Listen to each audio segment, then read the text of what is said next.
everybody. Thanks so much for joining us right here on The Right View. Tonight, we're joined by former ambassador to Germany, special envoy to the Serbia and Kosovo peace agreement, and former acting director of national intelligence, Ric Grenell.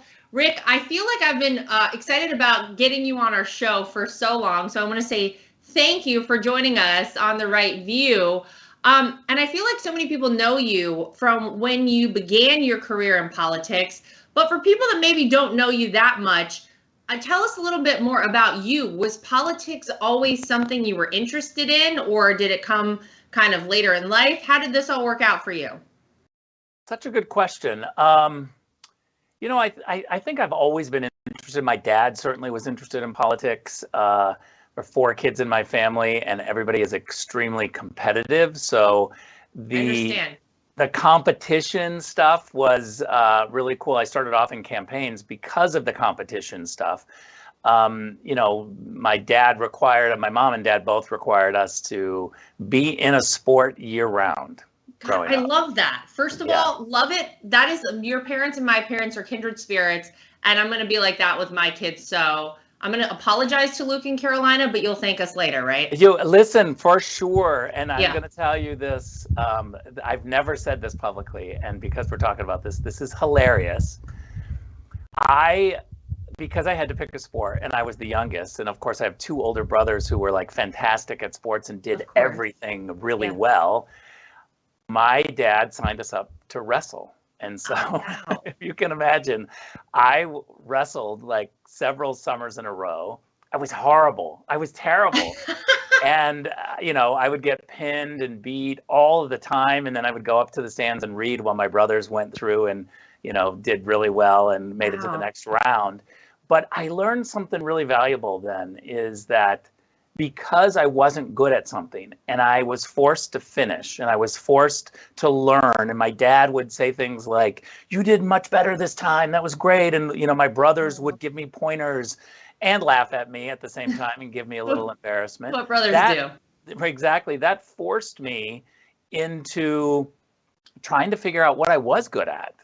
And I think that we've got to be able to fail and let our kids fail. And so I actually credit my love for MMA to this day. My dad was a boxing judge for a little while, and he forced us to wrestle. And my brother, Brad, was a really good wrestler. And I learned the sports that I wasn't really that good at. And to this day, I love them. I never really want to participate in a boxing match or a wrestling match, but I learned a lot about it. So I think the combination of competition, family values to push me into trying things that maybe I might not be great at, but, you know, try, learn, go through with your commitment. And then my just love for the news. I remember sitting with my dad for a long time and always talking about the news. My mom loves Israel, evangelical Christian. And so I very much grew up respecting and loving Israel and the politics of Israel and the news around Israel. So I think that whole combination propelled me into campaigns, which then propelled me into kind of the global foreign policy aspect of it. Wow. I mean, I love the way that you immediately brought sports and competition into how you were impacted, because it was such an impactful thing for me, and it still is to this day. I still do triathlons and marathons and all kinds of crazy stuff, CrossFit, whatever. But the way that you were describing having to do something that maybe you weren't great at and being forced to finish it, I feel like I've talked about this on this show, but my dad made me complete a season with a basketball team one time. I decided I wanted to sign up, and I played basketball for several years. Obviously, I'm tall, so people are like, "Oh, she must be great at it." I was fine at it, but for whatever reason, I wasn't into it anymore. And my dad was like, "You made a commitment to start this. You have to finish." And honestly, that was such an impactful lesson at such a young age. And I've said this on this show before, did not make the varsity cheerleading team when I first tried out, I was trying out for JV and I got cut from the team. And I worked so hard over the next year that I made varsity the next year. But the failure aspect, not just getting it handed to me, for It sure. was such a great lesson. And it did make me, I mean, I come from a very competitive family, and now I'm in the Trump family, Rick. So I mean, I don't even know what happened. But it is so true that I feel like that is something you and I certainly have in common. And maybe it's one of the reasons that I have kind of fallen into politics the way I have. But to get back to you, you worked with the United Nations under George W. Bush. You were then consulting a variety of clients on like media strategy, public affairs. But how did you ultimately, because I don't even know this story, end up with Team Trump? Did you kind of cross paths during the campaign? Did you know my father-in-law beforehand? I don't really know how you ended up with us, but I love that you did. Yeah, it's a great question. This is going to be a crazy story, but in 2005, I think, I did, as you said, I spent 8 years at the UN. I was the longest serving political appointee at the UN for the United States. Wow. I served 4 different ambassadors. I watched very closely different ambassadors, US ambassadors to the UN, saw some good things that they did, saw some bad things they did. I really learned what I would do as an ambassador. I knew I wanted to be leading a strategy for the United States overseas. And so if you remember my 8 years at the UN, in the middle of that, there was a big debate about the UN needing refurbishment. We were going to redo the main building of the UN. Yeah. Obviously, the United States pays more than 1/4 of the UN bill. And that means that if you're going to refurbish the UN, that's a huge bill that the American taxpayer is going to have to pay. So we took the lead in the reconstruction, renovation of the UN building while I was there. The US did. And we went out for bidders. Well, one of the bidders was Donald Trump. And he came in and said, I can redo the UN better than anybody else. We listened to his plan. And we listened to his plan, and it was amazing. And the United States became the biggest advocate for Donald Trump to redo the UN building. Everything he said made sense. He didn't want to move everybody out. He wanted to do this rolling construction. He was under budget. And of course, he had the best plan. But I took him, because Congress had to approve this, I took him to Capitol Hill. And in 2005, toured him around to meet different U.S. senators at the time. He testified in front of Congress. There's a picture of him holding up the renovation of the UN building in front of the Senate, and right behind him is little old me. Oh my God, I didn't even know this. That's crazy. Yeah. Wow. So since 2005. That's when I met him. That's when I met him.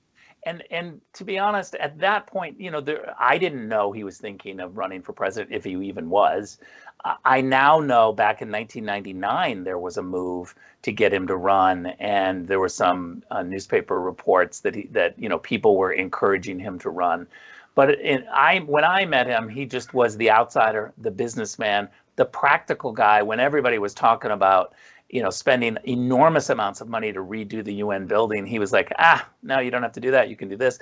Literally cutting to the core of what the problem was, saving money back then. Yeah. And so I just was really impressed with such an outsider who was super confident when he went to the Senate and met the senators. He had a fun sense of humor back then. And so I was convinced then that he was the real deal. And then in 2016, as you know, joined the campaign. I love it. That's so great. Well, we know he's kind of been toying, or he kind of toyed with the idea of running back, even in that Oprah interview in like the 80s. Right. And it's so interesting. I feel like I know so many people have seen that video, but what he said, if you kind of fast forward to 2016 and to now, he said that he would only do it, that he would only consider running for president if he felt like that the country needed it, that there was no other choice, that he had no other option. And I kind of feel like we were headed in that direction in 2016. And obviously we see all the incredible work he did in 4 short years in office. Maybe one of the reasons a lot of people want him back in office. We'll have to wait and see how that goes. But you did so many great things working under President Trump. I think one of the things that stands out to me, though, is that you were also the very first openly gay cabinet member in United States history, Rick. And I have to ask you, because I find this just so appalling and so shocking, but the mainstream media basically glossed right over it. Now, we know their obsession with everything else, with any sort of virtue signaling, they can't help themselves. But this was a really historic thing. Do you feel like, though, because you had an R next to your name, they didn't want it to really go down in the history books and they would rather have had someone else be that person? You know, I have mixed feelings about this because, of course, you know, I've spent my whole life as a Republican and being dismissed. But in many ways, it's an irrelevant characteristic that, you know, I don't really feel the need to embrace. We certainly didn't talk about it when I got, you know, asked to do the job. Matter of fact, there's a great story on my very first day of getting to be acting director of national intelligence. And for everybody's information, you cannot do an acting job unless you were Senate confirmed.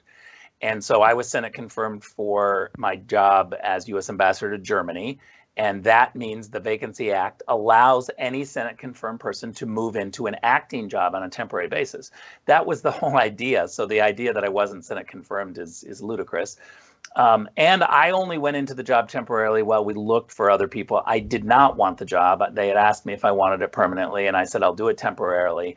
But on the very first day, I'm in the Oval Office, and Ivanka comes in, and she says, congratulations, this is such a big day. And I knew what she was talking about, but President Trump was like, what do you mean? Yeah. And she was like, well, you know, because you asked Rick to be acting director of national intelligence, and he's now in the cabinet, you just made history. You are the first president to appoint an openly gay cabinet official. And the president was like, what the, like, it's 2020. What are you talking about? Like, really? Like, who That's cares? A thing? Like, who cares? Yeah. He didn't even know. That was the greatest thing. And so you know, look at the difference between Joe Biden announcing Mayor Pete, and the whole announcement was a gay guy's getting a job. I find it to be, you know, really an irrelevant characteristic that I certainly don't think is a qualification for a job. Certainly, you know, there's not another, you know, Secretary of Transportation that's straight. We don't have a gay Secretary of Transportation. We have a Secretary of Transportation who happens to be gay. We don't have female judges. We have judges who happen to be female. And so the whole idea that, you know, I was the gay ambassador, it was bothersome for me because we didn't have a straight ambassador to Germany. We just had one ambassador, and it happened to be me and happened to be gay. And so these irrelevant characteristics, I think, they've taken on a life of their own. And now, you know, people talk about, oh, you've got to have one of these irrelevant characteristics when you pick your vice president, for instance, on your ticket or something, rather than the best person for the job. I don't think it's good for the gay and lesbian community to be characterized like this. We want to be at the table of substance, not the rainbow table. Yeah. Well, also, I mean, what happened to merit-based hiring for people? What happened to hiring the best person for the job? I just talked about this the other day, but remember when United Airlines decided that they were going to hire women and minority, you know, pilots and train all these people? That's fine. But I don't know why we have to do that. Why can't we just say, like, everyone's welcome? And if you happen to be a woman, if you happen to be a minority, that's great. I just care that you can get me where I'm going on an airplane. But I think people find it so ridiculous. I think for me, the problem, though, was that the hypocrisy bothered me so much, because what you're saying with Mayor Pete is exactly right. There was so much fanfare and such a huge announcement about it, and the media going crazy over it.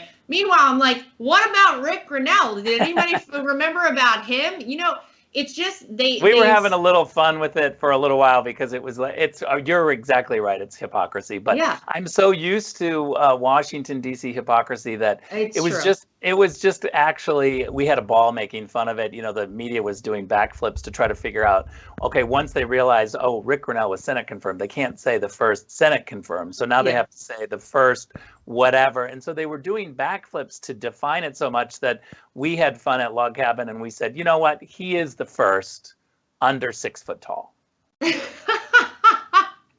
Well, there you go. He could have that accolade. Exactly. That's totally fine. it's just all so crazy. I mean, gosh, we can talk about this all day. Look at the way that they, talked about choosing the vice president, the running mate. You just referenced this, but it wasn't about who is the best possible person for the job. It was, let's find someone that fits a certain description. What are we talking about? It's so crazy. At the end of the day, we're all Americans. At the end of the day, we all want the same things. We want to have a great life for ourselves and our families and be free and have the freedoms that America affords all of us and the opportunities that this country affords all of us. All the rest of it is nonsense. But they don't win, Lara. They don't win unless they figure out ways to keep us separated. That's exactly right. And unequal and in different boxes. And there's, Log Cabin has really, they've realized this. I mean, once so many gays and lesbians have taken a red pill and they've seen what the gay left has done to us, they're concentrating on West Hollywood, Chelsea, and Fort Lauderdale. And now we just launched at Log Cabin on our website called Outspoken, which is a fantastic website for anybody who is gay and lesbian. It's a conservative viewpoint on all these things. We just launched Outspoken in Farsi and Arabic, and we're taking the fight to Ramallah and to Tehran and to Riyadh. We feel that the fight for gay equality is largely over. Right. Yeah. Not totally over, but largely over. And our focus should be on the 69 countries that criminalize homosexuality and the 9 countries that will kill you for being gay. Wow, that's, so incredible. Talk about actually making real change happen for people whose lives are in danger, as you just said. That's absolutely incredible to hear. First of all, I just want to give a shout out to Log Cabin Republicans, because what a great organization. I think it has really been such like a beacon for so many people who said, well, I feel like that my values lie more with conservatives than with liberals, but I don't know where to go. What a great thing that you guys have done. And you just got, Rick, an award, the Game Changer Award, by the Log Cabin Republicans at their annual gala. What was that like for you? Obviously, having been in politics for as long as you have, to receive such an accolade, that must have been a really nice moment. It was an amazing moment, especially to have Melania Trump and President Trump there. For me, it was a culmination of so many years of working inside the party, trying to get the party to recognize that actually to be a consistent conservative means that you don't care about, who someone sleeps with or who someone loves. And yet, we had a system where for so long the Republican Party did care. And so now we've moved away from that. And I totally credit President Trump with really blowing the doors off that. For me to stand up there in front of a whole bunch of people, actually, who worked really hard in the 80s to get us to this place. And remember, Log Cabin started because Ronald Reagan wanted some help in fighting against this amendment in California, which was trying to say that if you were a gay teacher, you couldn't teach anymore. And Ronald Reagan stood against that. And so we started this organization way back then called Log Cabin Republicans. And we've been fighting ever since to make sure that it's for small government and personal responsibility. Meanwhile, the gay left right now is all about climate change and open borders. And, that's not for gay and lesbian equality.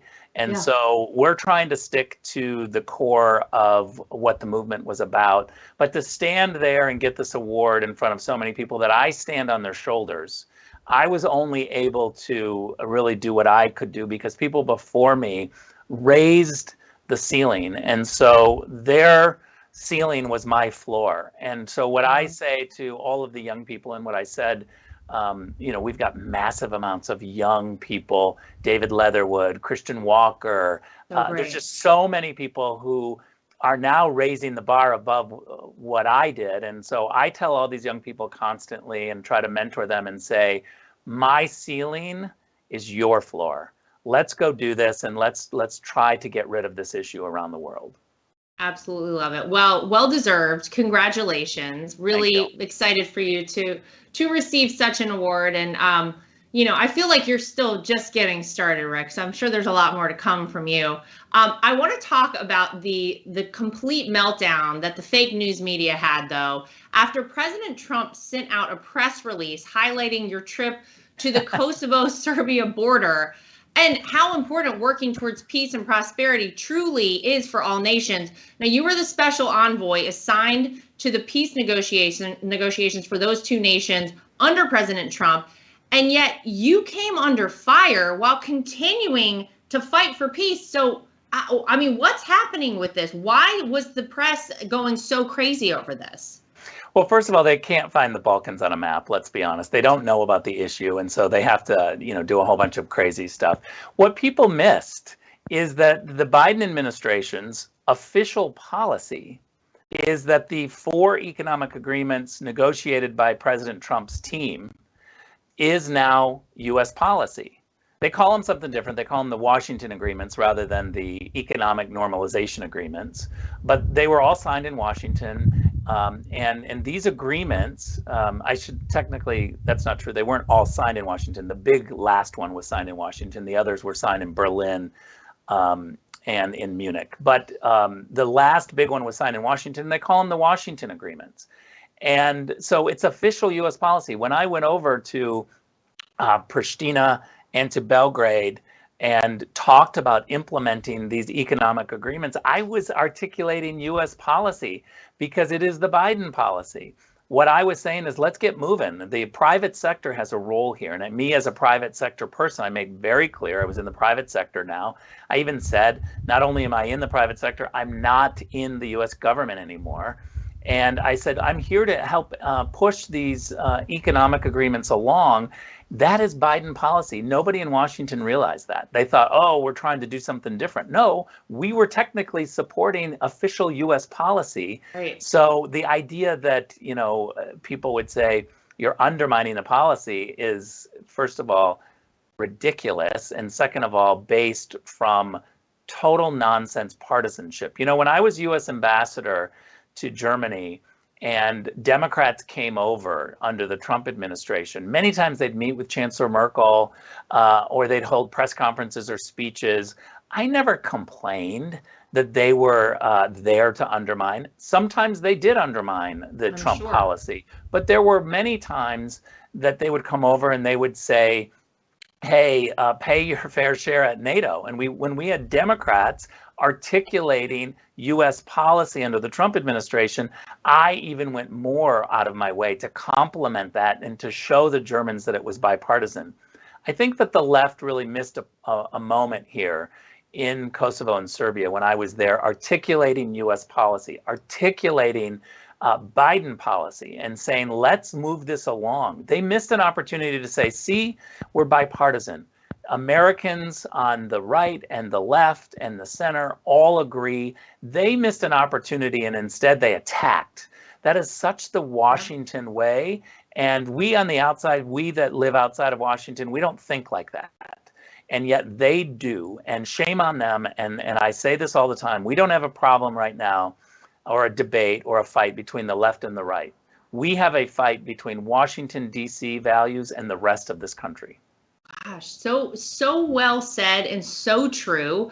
I feel like so many people look at what you just explained to us about Kosovo and Serbia, but so much that happens on a daily basis, and they're like, who on earth thinks that these are good decisions? And the answer is no one outside of Washington, D.C., but the folks in Washington, D.C. I mean, these people haven't lived in real America for most of their lives. A lot of these people are career politicians and they know nothing about it.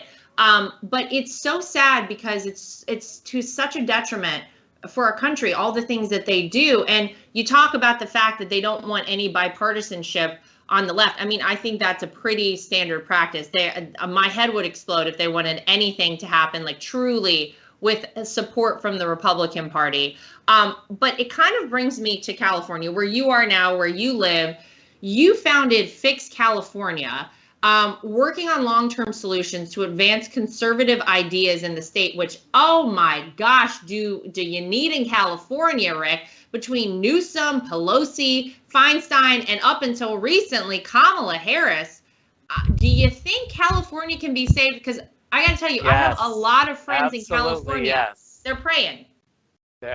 Look, absolutely, yes. I have a lot of friends who have given up and moved out. We all know people. Look, we considered it. Matt and I considered it. We thought, what do we do?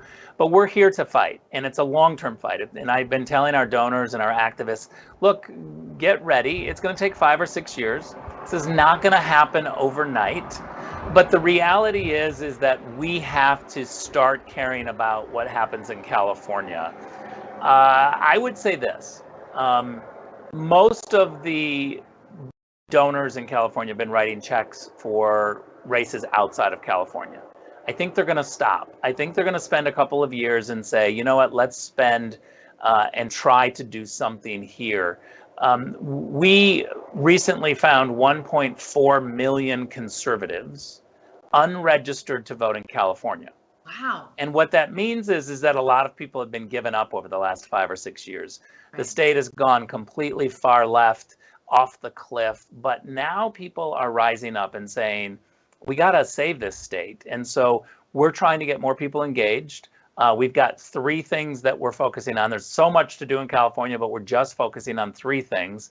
And you can go to fixcalifornia.com and read about these, but quickly they are: 1, it's a voter integrity issue. We're going to make sure that every county in California cleans up its voter rolls.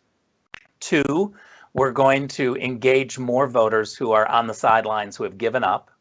And 3, and probably the most exciting thing, is next year on the 2022 ballot, all Californians will be given a question. And the question will be, do you want to upend the way we fund education in the state?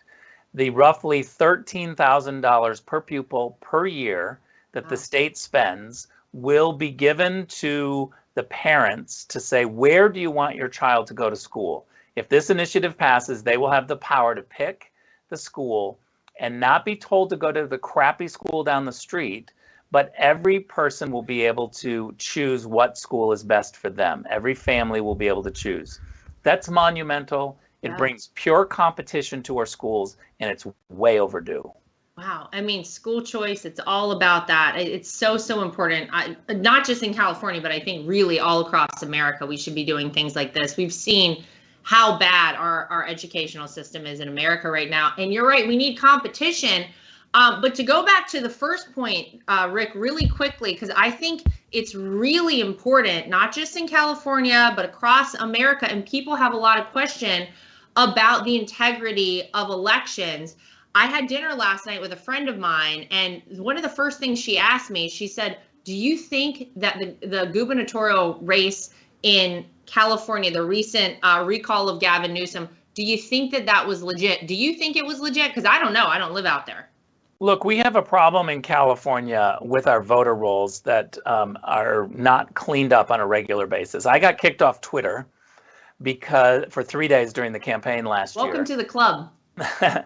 I got kicked off for 3 days because I highlighted 2 ballots that my neighbor had given to me and said, I want you to put this information out there. Don't blur out any information. Do it as authentic as possible. And there was 2 ballots, one from his father, who has been dead for 10 years, wow, and 1 ballot given to his mother, who's been dead for 12 years. Now, the community standards people at Twitter came at me to say I violated community standards. My response to them was, no, Los Angeles County voter registration offices violated community standards. Don't shoot the messenger. Go after the people who are sending ballots to dead people. Now, a whole bunch of people attacked me and said, oh, you're talking about fraud that doesn't exist. Look, we don't know how much fraud there was because the Democrats refused to investigate. They didn't investigate this case. They try to grab one case and say, see, this was a mistake, or and then paper over everything else. I don't know what they're afraid of, but their strategy is to send out reckless numbers of ballots by not cleaning up voter rolls and then making sure that we don't have voter ID. I think the solution here is very simple: voter ID. Ask people to produce an ID. It's not racist to do that. That's actually offensive to people of color who somehow can't find an ID or don't have an ID. I don't know anybody who doesn't have an ID. And Of if there course. are people that don't have IDs, well, then the state can pay if they can't afford it. I'm happy to make sure that they get one free.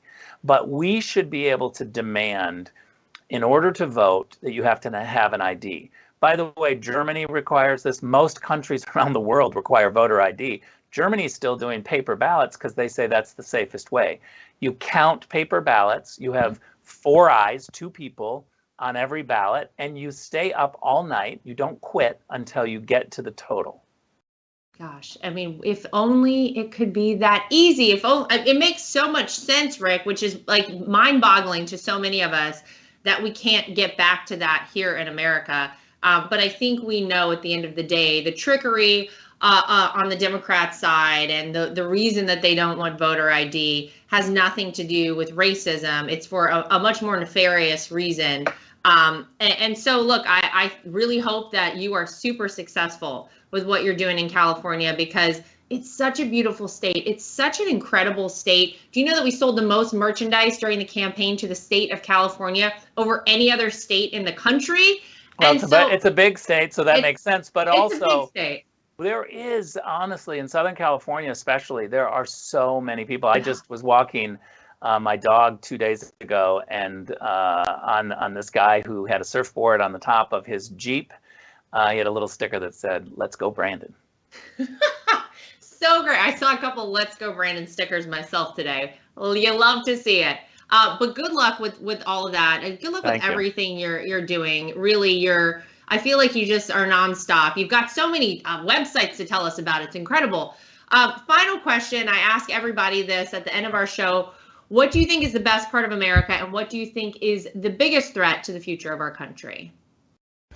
I think first of all, let's start with the biggest threat so we can end on happy notes. High, yeah. I'm always really positive, but the fact is that Russia is a problem and China is a crisis. I think we've got to focus on China. I don't understand why the United States government hasn't funded or made as a policy. I've tried to push this for so long.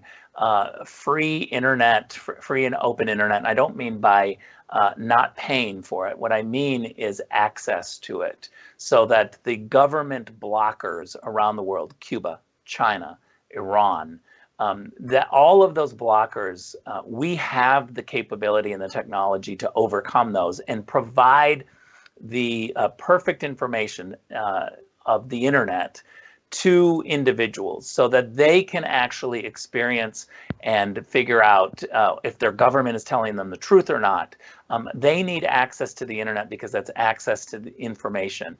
And when you limit that information, I think it's dangerous. I don't think that the United Nations should allow people to be members, allow countries to be members if you have a closed internet system. I think that's a fundamental, and we need to look at updating the UN system to say that if you are denying basic rights through information and access to the internet to your people, then you're really denying basic human rights to them.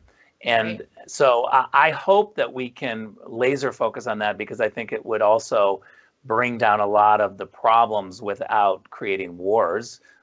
Individuals would be given the tools and they would fight within their countries themselves to have better representation. So I think that's one of the problems, the biggest threats that we have. In terms of the best parts of America, or the best thing about America, I would say it's everything outside of Washington, D.C. You know, our founders never envisioned that we'd have a capital that would be so big and powerful that it would have a sports team.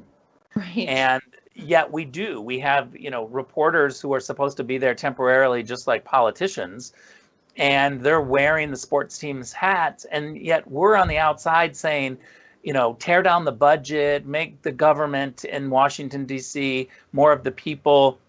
Let's have less power in Washington. And we've got to stop asking the people that live there to reform themselves. They're never going to reform themselves. Of course. They love that place. They want a big, bad Washington, D.C. And so the idea that we keep asking them to make Washington, D.C. smaller and bring power to the people. It's never going to happen. That's not what they want.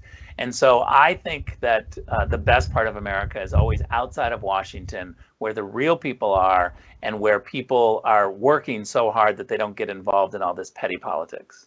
Oh, and wouldn't it be refreshing if that's just the way things were, like they are in the rest of the country?